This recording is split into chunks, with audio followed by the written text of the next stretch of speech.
என்னப்பா கணேசா, குரு பிரம்மா குரு விஷ்ணு குரு தேவோ மகேஸ்வரா, குரு சாக்ஷாத் பரபிரம்மம் தஸ்மை ஸ்ரீ குருவே நமக.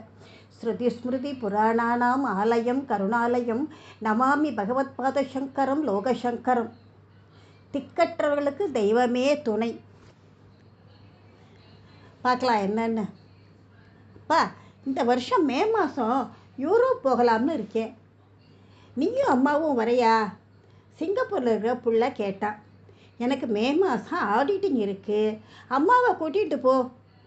இல்லைப்பா, நீங்கள் வரலைன்னா அம்மா வரமாட்டேன்னு சொல்லிட்டா. எனக்கு அப்போ தான் புரிச்சுது, நமக்கு சக்தி கிடையாது. அங்கெல்லாம் மனைவி தங்கமணியை கூட்டிகிட்டு போகிறதுக்கு. ஏதோ குழந்தை கூப்பிடுறான், நான் ஏன் தடையாக இருக்கணும்? சரின்னு சொல்லிட்டேன். அப்போ தெரியாது எப்பேற்பட்ட ஆபத்து கொண்டு விட போகிறதுன்னு. மொத்தம் 9 பேர்.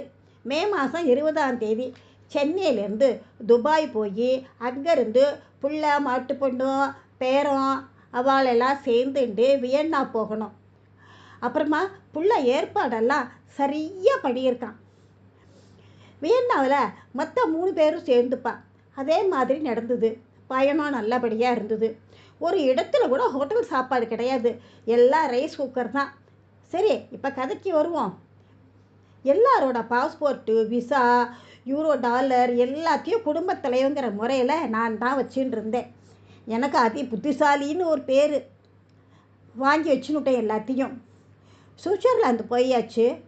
அங்கே இருந்து ட்விட்ஸ் என்ற பனிமலைக்கு ரயிலில் போக ஏற்பாடு. ட்விட்ஸ் போக முதல்ல இன்டர்லேருந்து ஹர்ஜிவில் போகணும். அங்கே போய் வேறு ரயில் மாறி போகணும்.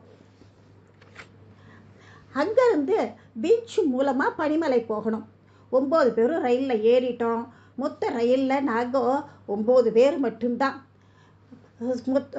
எல்லாத்தையுமா சேர்த்தா ஒரு 15 பேர் இருக்கும். நான் நினச்சிட்டேன். ஆனால் 10வது ஆள் ஒருத்தர் என்னிட்ட 2 வருஷமாக பழகின்னு இருக்காரே, அவர் என் கூட வந்துட்டு தான் இருக்கார். ரயில் கிளம்பியாச்சு. ரம்யமாக பயணம். ஒரு வழியாக ஒரு ஜங்ஷன், அங்கே இறங்கி அடுத்த ரயிலை பிடிக்கணும். எல்லோரும் ரொம்ப சந்தோஷமாக பேசிகிட்டு இருந்தோம். நானும் தங்கமணியும் பேரனோட விளையாடின்னு இருந்தோம். கையில் என் பை பத்திரமா இருந்தது. எல்லோரோட முக்கிய உடைமைகள்லாம் இருக்கே. அப்போ என்கிட்ட ஒரு கணம் வந்தது. எல்லாரோடதும் நம்மள்கிட்ட இருக்குது அப்படிங்கிற ஒரு கர்வம் நீக்கு. ரயில் பிடிச்சி வேறு இதுக்கு போகணுமே, வேற கூட்டமே வேறு இல்லை. நாங்கள் 9 பேர் தான். ரயில் கிளம்பி போயிடுது. அங்கே குளிர் ரொம்ப ஜாஸ்தி. அங்கே இருந்த ஒரு கண்ணாடி ரூமில் போய் எல்லோரும் உட்காந்துட்டோம் வர்ற வரைக்கும், அடுத்த ட்ரெயின் வர்ற வரைக்கும். அப்போ எனக்கு ஏதோ ஒன்று குறையிற மாதிரி இருந்தது. என் கையில் இருந்த என்னோட பைய காணோம். அதை ரயில்லையே விட்டுவிட்டேன்.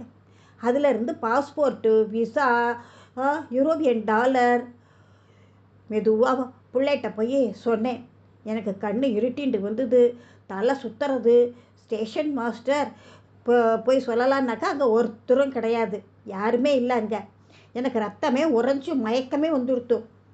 சரி, வரும் வண்டியை பிடிச்சி இன்டர்லேக்கு போயிட்டு அங்கே கம்ப்ளைண்ட் கொடுக்கலாம், வேறு ஒன்றும் பண்ண முடியாதுன்னு சொல்லிட்டான் புள்ள. எனக்கு கவலை வந்துடுத்து. நான் பரமாச்சாரியார்கிட்ட தான் சொல்லுவேன், யார்கிட்ட சொல்ல முடியும்? என்ன அறியாமல் என் வாயை ஸ்ருதி ஸ்மிருதி புராணானாம் ஆலயம் கருணாலயம், நமாமி பகவத்பாத சங்கரம் லோகசங்கரம்னு ஜபம் செய்ய ஆரம்பித்தேன். நாங்கள் போக வேண்டிய ரயில் வந்தாச்சு. ஒரு நிமிஷம்தான் நிற்கும். எல்லார் மூஞ்சிலையும் ஒரே பயம். விசா, பாஸ்போர்ட்டு, பணம் ஒன்றுமே இல்லையே, எப்படி போகிறது? எனக்கு எம்மையிலேயே நம்பிக்கை குறைச்சி போச்சு. அப்போ ஒரு அதிசயம் நடந்தது. அந்த ரயிலில் இருந்த கார்டு எங்களை பார்த்து இறங்கி வந்தார். வந்துட்டோம், நீங்கள் இந்தியாவா? இந்தியர் தானே அப்படின்னு கேட்டார். ஆமாம். நீங்கள் ஏதாவது தொலைச்சி விட்டேலா? ஆமாம். அவர் உடனே சீக்கிரமாக நீங்கள் இந்த ட்ரெயினில் ஏறுங்கோ, ட்ரெயின் 1 நிமிஷம்தான் இருக்கும், கிளம்பிடும், அப்புறமா பேசலாம்னு சொல்லிட்டு எங்களை ஏறிக்க சொல்லிட்டார். அவர் எங்கள் சீட்லேயே உட்கார்ந்தார். அவர் எங்கள்கிட்ட கேட்டார், நீங்கள் தொலைச்சது என்ன, உங்கள் பொருள் என்ன அப்படின்னு சொல்லிட்டுன்னு. அப்போ நான் சொன்னேன், நான் ஒரு பிளாக் பைய, அதில் இதெல்லாம் இருக்குது அப்படின்னு சொல்லிட்டுன்னு. அப்போ இது உங்களோட தான் பாருங்கோ அப்படின்னார். அது அந்த கார்டை பார்த்தோன்னா என் கண்ணுக்கு மகா பெரியவாவாக தான் தெரிஞ்சாரே விடுச்சு, மனுஷனாக தெரியல. நம்பினோர் கைவிடப்படா.